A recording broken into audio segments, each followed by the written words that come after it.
રાજકોટ શહેર કોંગ્રેસમાં જબરજસ્ત ઉત્સાહ છે। પરેશભાઈ ધાનાણી અમારા વિધાનસભાના વિરોધ પક્ષના નેતા રહી ચૂક્યા છે, પ્રદેશ પ્રમુખ પણ રહ્યો છે, એટલે સૌરાષ્ટ્ર અને ગુજરાતમાં પરેશભાઈ ધાનાણીની સાથે સારો પરિચય છે। પરેશભાઈ ધાનાણી એક વર્કર છે, સારા એવા લોકોમાં ચાહના છે, લોકોને પણ ખબર છે કે ભાઈ પરેશભાઈ ધાનાણી શું છે।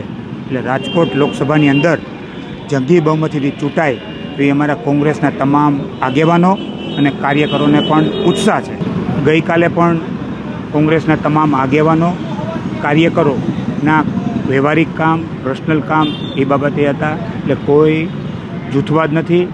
ખંભે ખંભા મિલાવી પરેશભાઈ ધાનાણીને જીતવાડાની કોંગ્રેસના તમામ આગેવાનો અને કાર્યકરોની છે। કોંગ્રેસને ઘણો ફાયદો થશે, સમાજનો એનો પ્રશ્ન છે, એટલે જેટલો ફાયદો થાય એટલે કોંગ્રેસને ફાયદો થશે।